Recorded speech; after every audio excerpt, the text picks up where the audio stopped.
This is a One Play Wednesday video to focus on Jackson Smith-Njigba's 53-yard connection with Sam Darnold in the third quarter of Week 5's 38-35 loss to the Tampa Bay Bucks at home. I'm actually going to use a similar formation, identical formation, in fact, that Clint Kubiak had the Seahawks line up in earlier in the third quarter. I love it when you see offensive coordinators kind of set plays up by using the same platform, meaning personnel group and formation, to open up a portion of the field a little bit later.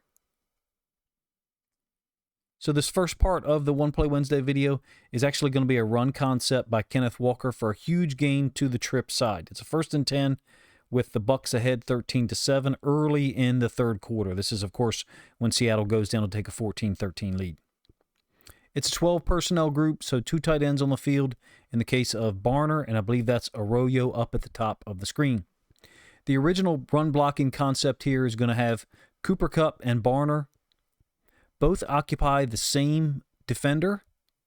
In this case, it's an outside linebacker who's like apexed out as Tampa Bay is staying in a too high safety structure against 12 personnel. Outside zone or stretch concept, and so once they've controlled this edge defender, outside linebacker who's apexed out, a couple of things happen. Number one, JSN works up to the safety, and watch Cooper Kupp peel out of here. He basically picks up 2 for 1.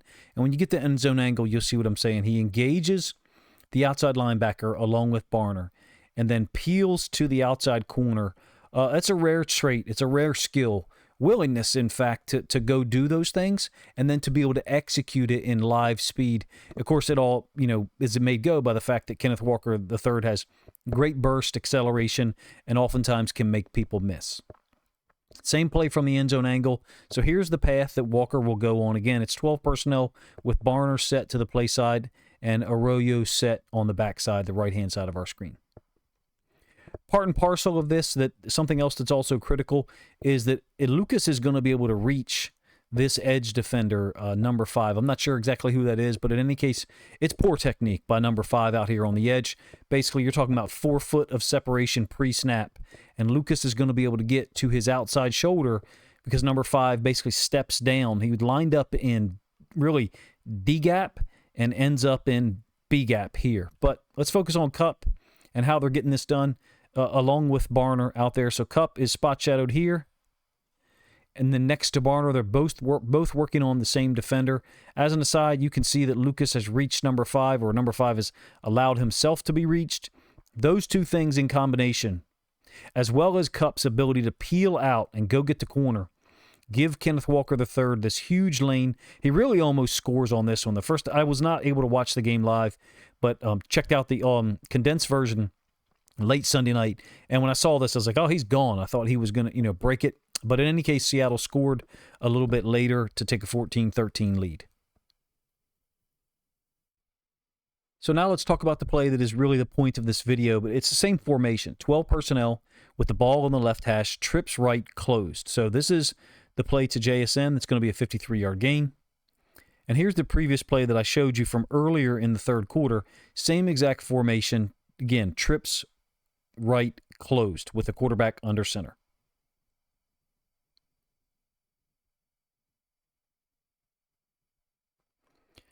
The game is tied now at this point. Tampa Bay was able to come down and tie the game at 21-all. It's a 2nd and 1 approaching midfield. So it's a play-action concept, and the slot receiver, Cooper Kupp, is going to switch lanes with JSN on these verticals. Tampa Bay stays in this too high safety look. It's really an easy read for this safety when the tight end goes away from the point of attack. So the running back is going to the right, making it potentially look like split zone with a tight end going in the opposite direction post-snap. Kind of a merging of a 5-step drop and a 7-step drop. I get the sense that Sam Darnold could have stopped his drop a little bit sooner, but he takes 2 additional gather steps. And I think this is, it's a 2-man route, number 1. So you got Max Pro in here. I'll give the end zone angle so you can see it. It's just another illustration of Clint Kubiak attacking down the field from 12 personnel play action. I don't really have the ability to draw with much screen down here at the bottom side of my monitor for you guys to really accurately display the width between these 2 routes. But that's Kupp on a vertical. And to be honest with you, I was a little surprised this ball was thrown. Unless you're going to put it like more towards the bottom of the numbers, which is really kind of where it ends up for JSN. He's essentially running his route into the safety.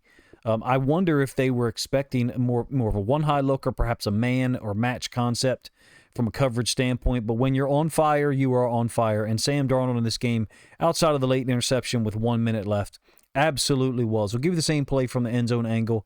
It's a beautiful job, if you ask me, of Kubiak kind of showing a personnel group and a formation, 12 personnel, trips right under center, and then coming back to it later on. My comparison, or what I talk about oftentimes, is kind of like a movie that has 3 or 4 or 5 storylines occurring at once, and they're kind of woven across the time span of the 90-minute movie or whatever it is that you're watching. And so you may go 6 or 8 or 10 or 12 minutes and not see a particular storyline and then be returned to it. The formations is basically what I'm calling as separate storylines. Kubiak comes back to them at a time and place of his choosing. Here's the Max Pro nature to it. So the tight end is going to work across 81, and then him and the other tight end, I think that's Barner, but I could be wrong, end up on the same side in Pass Pro.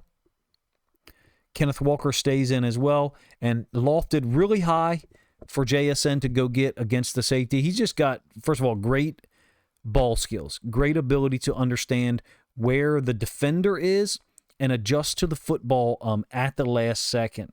It's a great job, if you ask me, trusting your playmaker from a Sam Darnold standpoint. And also the design element for Clint Kubiak. He's using 12 personnel at times to run the football. That's the first part of this video, right? The big run by Kenneth Walker down the bottom side of the screen for us, or the right-hand side for the offense. And then has secondary or even third option plays to take advantage of the defense depending on how they line up the first time. When I talk about different storylines for a movie, I mean that quite intentionally. You find yourself probably connecting with or identifying with certain characters in one storyline and maybe not having as much interest in others. Defensively, teams line up to formations in a similar way. So it's kind of like a checklist in the second quarter or the third quarter. Let's line up in 12 personnel, trips right under center, closed, and see how they line up, the Bucs. And then from there, we can branch off our next attack from the same personnel group, same formation, to the right, to the left, up the middle, run play, pass play, play action, screen, what have you. And in my opinion, that's one of the things that Kubiak is doing really well. Setting up plays later on in the game. In this case, we have 2 snaps from in the third quarter, so that doesn't really apply. My analogy kind of breaks down there. But he's doing a great job, if you ask me, of setting up plays later on in the game with a personnel group plus a formation to see how the defense lines up and then have other built-in plays to exploit that look. In any case, One Play Wednesday is typically a shorter video in the 3 to 5 minute range. This one lasted a little bit longer. I wasn't trying to drag it out. I just wanted to show you guys a little bit of depth of the attack that Kubiak is using at times. Of course, it quote, failed this week, ultimately 38-35, but I think Darnold played a spectacular game. Absent that interception, to me, the only guy who played quarterback any better was unfortunately on the other sideline, and that was Baker Mayfield. If you guys enjoyed the video, please let me know in the comment section. One Play Wednesday is one of my favorite conceptual style videos to produce because they're quicker and they are less effort for me in terms of loading up 10 or 12 plays versus these 2 to produce for you guys in a shorter amount of time. If you enjoyed it, please let me know in the comment section. If you think other Seahawks fans would enjoy this exploration, attempted detailed exploration of the go switch concept in the third quarter that generated the 53-yard catch to JSN, then please consider grabbing a link to this video, sharing it out on social media to help this content get more reach.